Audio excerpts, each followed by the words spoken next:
প্রণাম। তিনি শৌর্যের মূর্ত প্রতীক। তাঁর মন্ত্র শত্রু নিধন এবং অমঙ্গল দূরীকরণে বিশেষ ফলপ্রসূ। দুষ্টের দমন ও সৃষ্টের পালনের জন্য তিনি অবতীর্ণ হয়েছেন বারে বার। আজকে আমরা কথা বলবো বিষ্ণুর চতুর্থ অবতার ভগবান শ্রী নৃসিংহদেবকে নিয়ে। অতীতে শাসক এবং যোদ্ধারা তাঁর পূজা করে তবেই যুদ্ধে বেরোতেন। বিভিন্ন পুরাণে তাঁর উল্লেখ রয়েছে। ভগবান বিষ্ণুর উগ্র রূপ তিনি। তার দেহ মানুষের আকার, কিন্তু মস্তক ও নখর সিংহের মতো। মৎস্য পুরাণ অনুযায়ী তিনি অষ্টভুজ, কিন্তু অগ্নিপুরাণ অনুযায়ী তিনি চতুর্ভুজ। ভগবান নৃসিংহ মহারক্ষক। তিনি তার ভক্তের প্রয়োজনের সময় সর্বদা ভক্তদের বিপদ হতে ভক্তদেরকে রক্ষা করে থাকেন। গল্পটি শুরু হচ্ছে ভগবান বিষ্ণুর বৈকুণ্ঠ থেকে। একবার ভগবান বিষ্ণু বৈকুণ্ঠে বিশ্রামরত ছিলেন। ভগবান বিষ্ণুর যে দ্বারপাল দুজন ছিলেন, তাদের নাম ছিল জয় এবং বিজয়। ভগবানের খুব বড় ভক্ত 4 ব্রাহ্মণ কুমার সেই বিশ্রামের সময় ভগবানের সঙ্গে দেখা করতে গেলেন। জয় ও বিজয় দ্বারেই তাদেরকে আটকে দিলেন। সেই 4 ব্রাহ্মণ কুমার এতে খুব ক্রুদ্ধ হলেন এবং তারা জয় ও বিজয়কে অভিশাপ দিলেন যে তোমাদেরকে পৃথিবীতে গিয়ে দুঃখ ভোগ করতে হবে। জয় ও বিজয় খুব ভীত হলেন এবং তারা বিষ্ণু শরণাপন্ন হলেন। তারা বললেন, হে ভগবান, আমরা আপনার প্রহরী, আপনার দ্বাররক্ষী, আপনাকে ছেড়ে আমরা পৃথিবীতে কীরূপে দুঃখ ভোগ করতে যাব। ভগবান বিষ্ণু বললেন যে দেখো, অভিশাপ যখন তুমি পেয়েছো তখন তোমাকে যেতে তো হবেই, তবে আমি একটা উপায় করে দিতে পারি। তুমি আমার নামগান করে, আমার মিত্রতা লাভ করে, 7 জন্ম পৃথিবীতে দুঃখ ভোগ করে আমার কাছে আবার ফিরে এসো, অথবা তুমি আমার শত্রুতা লাভ করে আমার হাতে বধ হয়ে 1 জন্ম পরেই আমার কাছে ফিরে এসো। জয় ও বিজয় দেখল যে 7 জন্ম ধরে ভগবানের কাছে আসার জন্য অপেক্ষা কে করবে, তার চেয়ে বাবা ভগবানের হাতে বধ হয়ে ভগবানের কাছে 1 জন্ম পরে ফিরে আসাই ভালো। এই ভেবে তারা ভগবানের হাতে বধ হতে রাজি হয়ে গেল। এই জয় বিজয় পরবর্তীকালে হিরণ্যাক্ষ ও হিরণ্যকশিপু নামে 2 দৈত্য রূপে পৃথিবীতে জন্মগ্রহণ করেন। তো হিরণ্যকশিপুর যে ভাই হিরণ্যাক্ষ, ভগবান বিষ্ণুর তৃতীয় অবতার বরাহ অবতার, তাকে নিধন করেন। নিজের ভাইয়ের যে নিধন সেটা দেখে হিরণ্যকশিপু প্রচণ্ড রেগে যায় এবং সে বিষ্ণু বিদ্বেষী হয়ে পড়ে, যদিও কালের নিয়মে এটা হওয়ারই ছিল। তো সে বিষ্ণুকে একদম দুচক্ষে দেখতে পারে না।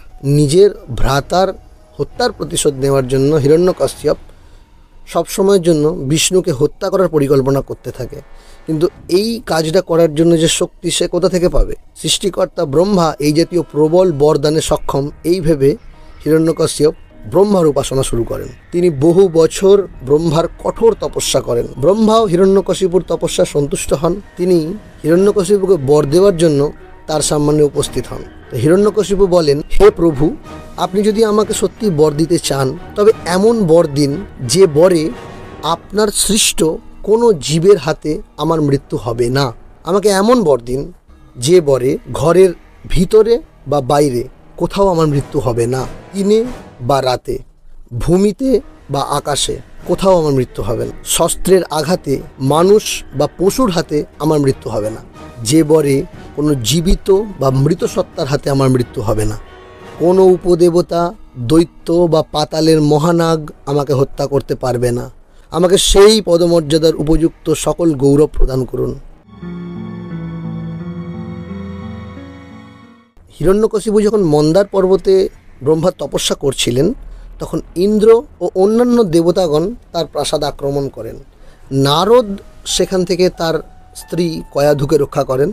নারদ কয়াধুকে নিজ আশ্রমেই রাখেন এবং সেখানেই হিরণ্যকশিপুর চতুর্থ সন্তান প্রহ্লাদ জন্মগ্রহণ করেন। নারদ প্রহ্লাদকে শিক্ষিত করে তোলেন। নারদের প্রভাবে প্রহ্লাদ হয়ে ওঠেন পরম বিষ্ণু ভক্ত।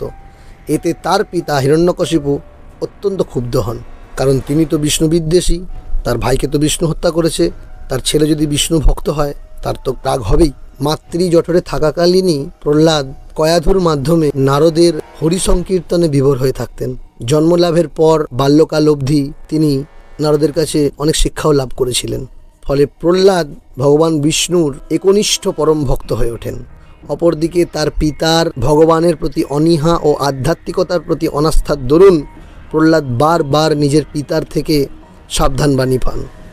একাধিকবার এরূপ সতর্কতা উপেক্ষা করেও বিষ্ণুর প্রতি তার বিশ্বাস একটুও কম হয়নি। হিরণ্যকশিপু পুত্রকে হত্যা করতে উদ্যত হলেও বিষ্ণুর কৃপায় প্রহ্লাদ বারবার বেঁচে যান।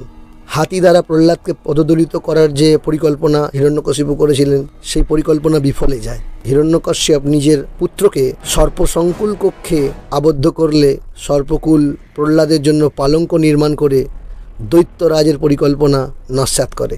এসবের পরেও প্রহ্লাদকে দৈত্যাচারীগণ নদীতে ফেলে দেয়। সেখান থেকেও বিষ্ণু প্রহ্লাদকে রক্ষা করেন।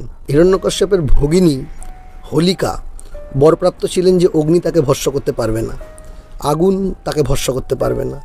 হিরণ্যকশ্যপের পরিকল্পনায় হোলিকা জ্বলন্ত চিতার ওপর প্রহ্লাদকে কোলে নিয়ে ঝাঁপ দিয়ে দেয়।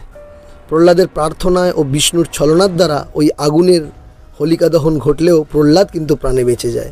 যতবারই হিরণ্যকশ্যপ বালক প্রহ্লাদকে বধ করতে চান, ততবারই বিষ্ণুর মায়ায় সেসব পরিকল্পনা বিফলে যায়। হিরণ্যকশ্যপ প্রহ্লাদকে বলেন তাকে ত্রিভুবনের অধিপতি রূপে স্বীকার করে নিতে এবং বিষ্ণুকে ভুলে যেতে। প্রহ্লাদ অস্বীকার করেন। তিনি বলেন একমাত্র বিষ্ণুই এই ব্রহ্মাণ্ডের অধীশ্বর। তখন হিরণ্যকশিপুর প্রচণ্ড রেগে যান এবং রাজপ্রাসাদের একটি স্তম্ভ দেখিয়ে তিনি বলেন, ওরে হতভাগা প্রহ্লাদ, তুই সবসময় আমার থেকেও মহৎ এক পরম সত্তার কথা বলিস, এমন এক সত্তা যা সর্বত্র অধিষ্ঠিত, যা সকলকে নিয়ন্ত্রণ করতে পারে, যা সর্বত্রব্যাপী। কিন্তু সে কোথায়? সে যদি সর্বত্রই থেকে থাকে, তবে আমার এই যে রাজপ্রাসাদের স্তম্ভ, তাতে সে নেই কেন? প্রহ্লাদ উত্তর দিলেন, এই স্তম্ভে তথা এই পৃথিবীর প্রত্যেকটা কণায় তিনি ছিলেন, তিনি আছেন এবং তিনি থাকবেন। তিনি এই স্তম্ভে আছেন, তিনি একটি ক্ষুদ্র লাঠিতেও আছেন। হিরণ্যকশ্যপ ক্রোধ সংবরণ করতে না পেরে গদার আঘাতে স্তম্ভটি ভেঙে ফেলেন। তখনই সেই ভগ্ন স্তম্ভ থেকে প্রহ্লাদের সাহায্যার্থে নৃসিংহের মূর্তিতে আবির্ভূত হন ভগবান বিষ্ণু। ব্রহ্মার বর যাতে বিফলে না যায়, অথচ হিরণ্যকশিপুকেও যেন হত্যা করা যায়, সেই জন্য ভগবান বিষ্ণু নিজের জঙ্ঘার ওপর হিরণ্যকশিপুকে রেখে নিজের তীব্র নখ দ্বারা তার বুক চিরে দেন। ব্রহ্মার বর যাতে বিফলে না যায়, তিনি সেই জন্যেই নৃসিংহের রূপ ধারণ করেন, কারণ তিনি মানুষও নন, তিনি পশুও নন। হিরণ্যকশিপু বলেছিল যে আমার মৃত্যু দিনে হবে না, রাতে হবে না। তাই ভগবান নৃসিংহ তাকে দিন ও রাত্রির সন্ধিক্ষণ গোধূলি লগ্নে মেরেছেন। হিরণ্যকশ্যপ ভূমিতে বা আকাশে বদ্ধ নন, তাই ভগবান নৃসিংহদেব তাকে তার জঙ্ঘায় রেখে বধ করেছেন। হিরণ্যকশ্যপ ঘরের বাইরে বা ভেতরে বদ্ধ নন, তাই ভগবান নৃসিংহদেব তাকে চৌকাটে মেরেছেন, অর্থাৎ দ্বারে মেরেছেন। কোনো শস্ত্রাঘাতে বদ্ধ নন, তাই ভগবান নিজের নখের আঘাতে তার বুক চিরে তাকে বধ করেছেন। হিরণ্যকশিপুকে বধ করার পরেও সকল দেবতারা কিন্তু নৃসিংহদেবের যে ক্রোধ, সেটাকে নিবারণ করতে অসক্ষম হয়। বিফল হন স্বয়ং শিবও। এমনকি ভগবানের ক্রোধ নিবারণের জন্য ডাকা হয় মা লক্ষ্মীকে, তিনিও অসক্ষম হন। তখন ব্রহ্মার অনুরাধে প্রহ্লাদ এগিয়ে আসেন। ভক্ত প্রহ্লাদের স্তবগানে অবশেষে নৃসিংহদেব শান্ত হন।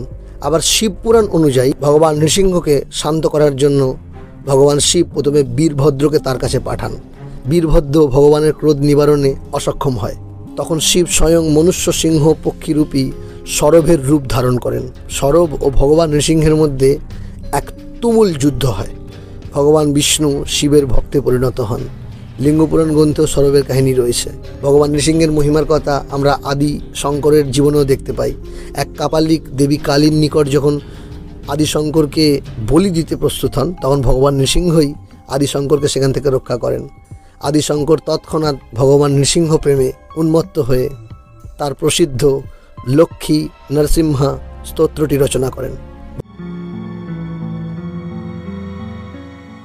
ভগবান নৃসিংহ ভগবান বিষ্ণুর চতুর্থ অবতার। দুষ্টের দমন ও শিষ্টের পালনের জন্য ভগবান বিষ্ণু বারে বারে অবতীর্ণ হয়েছেন। দৈত্য হিরণ্যকশ্যপের পৃথিবীতে যে আক্রমণাত্মক আচরণ, স্বৈরাচারিতা, সেটা নষ্ট করার জন্যই ভগবান নৃসিংহ আবির্ভূত হয়েছিলেন। ভগবান নৃসিংহদেব অত্যন্ত জাগ্রত দেবতা।